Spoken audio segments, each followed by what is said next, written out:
మనం ఎలా ఏదో ఊహించుకున్నామో అలాగే ఉంది. శంకర్ గారి సినిమాలో ఏ రేంజ్లో ఊహించుకుంటామో ట్రైలర్ కట్ కూడా కరెక్ట్గా ఒక 3 క్యారెక్టర్లు వచ్చి అలా వెళ్ళిపోయినాయి. అది మన ఊహకి వదిలేసారు 10వ తరగతి చూడండి రా బాబు అన్నట్టుగా. ఏదో ఉండబోతుందండి. ఆ లింగి పంచి పట్టుకునే క్యారెక్టర్ ఏదో ఉంది కదా, ఆ క్యారెక్టర్ అయితే మాత్రం చాలా ఏదో దాచిపెట్టారు. సో అంతా పొలిటికల్ సినిమా, డ్రామా కాబట్టి, యాక్షన్ మూవీ కాబట్టి బాగా కనెక్ట్ అవుతుంది. అండ్ ఇటు పిఠాపురం తాలూకా కానీ లేకపోతే వేరే వేరే తాలూకాలకు కూడా బాగా కనెక్ట్ అవుతుంది అనుకుంటున్నా. ఎందుకంటే పొలిటికల్ సినిమా కాబట్టి ఏదో లవ్ స్టోరీయో లేకపోతే ఏదో వేరేది అనుకుంటే అనుకోవచ్చు. ఒక కలెక్టర్ క్యారెక్టర్ ఎలా ఉంటుంది అనేది చూసాము. అండ్ యాక్టింగ్ అయితే మాత్రం 3 వేరియేషన్స్ అదరగొట్టేశాడు. Number of scenes, number of shots ఎలా అనిపించినాయి ట్రైలర్లో? అంటే యాక్చువల్గా మనకి ట్రైలర్ కట్ తక్కువ టైం ఉంది కాబట్టి మనం అన్ని చెప్పలేము. 10-11 దాటాక నన్ను అడగండి, ప్రతిదీ క్షుణ్ణంగా చెప్తాను మీకు.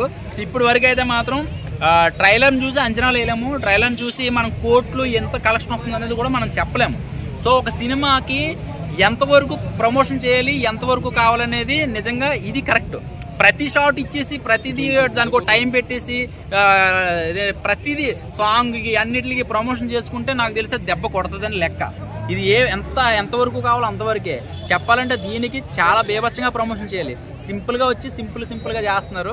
గట్టి హిట్ కొడదని నమ్ముకున్నాను. ట్రైలర్లో మనకి రామ్ చరణ్ ఎలా అనిపిస్తుంది? హెలికాప్టర్ లో అదే కదా, చాలా మంది అవును షాట్ అది చాలా బాగుంది. అది ఎవరైనా అంటే కోటు గీటు హంగామా వేరే లెవెల్ ఉంటుంది. ఈ కత్తి అంటే మరి నాకు తెలిసి అంతే. అక్కడ హెలికాప్టర్ లో వస్తున్నాడంటే అది రేంజ్, అంత రేంజ్ ఉంటది. ఆ మాటలు నాకు అర్థమైంది ఏంటంటే ఎవరినో నరకడానికి అయితే వెళ్తున్నాడు. అది ఏంటనేది మనం అప్పుడు చూడాలి. కానీ బాగా డిజైన్ చేశారు, చాలా బాగుంది. సో 3 లుక్ లో నీకు ఏ లుక్ నచ్చిందన్న బాగా? అమ్మ 3 లుక్ లో నాకు ఆ లింగి పంచి కట్టుకునే క్యారెక్టర్ ఏదో బాగుంటది అనిపిస్తుంది. ఎందుకంటే చాలా మందికి ఆ క్యారెక్టర్ మీద ఇంట్రెస్ట్ ఉందన్నమాట. అలాగే అంజలి గారి క్యారెక్టర్ కూడా చాలా బాగుంటది అని అంటున్నారు. చూద్దాం. అసలు 3 క్యారెక్టర్లు అసలు అంటే కోపము, కామెడీ, ఎమోషనల్, ఫైట్ ఇవన్నీ అంటే పిచ్చి లేపాడు నాకు నిజంగా. అంటే డైరెక్టర్ గారు అన్ని ఫ్లాపే, ఇది కూడా ఫ్లాపే అన్నారు. నిజంగా ఫ్లాప్ అన్నోడికి, ట్రోల్ చేసే వాళ్ళకి ఈ ట్రైలర్ చూపిండి మూసుకుంటారు. ఎందుకంటే నిజంగా ఈ పండక్కి గేమ్ చేంజర్ వస్తుంది, కాసుకోండి. 100% ఇట్టు. అసలు నిజంగా నాకైతే మైండ్ పోయింది. నాకు ఆ క్యారెక్టర్ లేంది, ఆ విజువల్ ఏంది, ఆ హెలికాప్టర్ లేంది, ఆ సాంగ్లు, ఆ సెట్ ఏంది. వాయమ్మ రామ్ చరణ్ గారు నిజంగా మీరు వాయమ్మ మీలో ఇంకోటి ఉన్నాడండి. అంటే ఇప్పుడు దాకా మీరు ఒకరిని చూపించారు మగధీర, ఇవన్నీ మగధీర బాబు లాగా ఉంటది. ఇది 100% చెప్తున్నా. మగధీర బాబు అమ్మ ముగుడే. ఇంకా నేను అమ్మ జీవితం ఇచ్చి పడేసాడు. నిజంగా టైలర్ చూసాను, నాకైతే పిచ్చి లేపాడు. బ్రో నీకు ఏ లుక్ నచ్చింది బ్రో ఇందులో?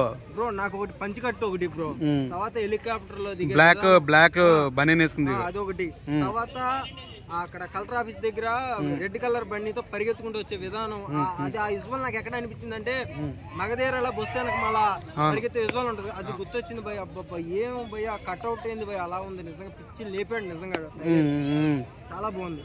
అదే విలన్ క్యారెక్టర్స్ ఎలా అనిపించింది అంటే ఇందులో చేసిన ప్రతి ఒక్క క్యారెక్టర్ కూడా కరెక్ట్ గా తగ్గట్టు ఉంది. అంటే మైనస్ చెప్పడానికి ఏమి లేదు, ఒక్కటి కూడా తీసేది ఏం లేదు. దీంట్లో అన్ని ప్లస్లే ఉన్నాయి. దీన్ని ఎవరైనా ట్రోల్ చేయాలని చూసినా సరే వాళ్ళకి దొరకవు కూడా, ట్రోల్ చేయడానికి అసలు ఏం దొరకవు. ఆ రకంగా ఉంది.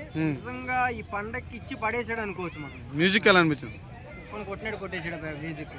అంటే కరెక్ట్ గా ఆయన మాట్లాడే విధానానికి బ్యాక్గ్రౌండ్ మ్యూజికే గానీ, ఆ హెలికాప్టర్ వచ్చేటప్పుడు బ్యాక్గ్రౌండ్ మ్యూజికే గానీ, ఆ పంచి కట్టుకొని ఫైట్ చేసే మ్యూజిక్ గానీ నిజంగా దుమ్ము లేపింది.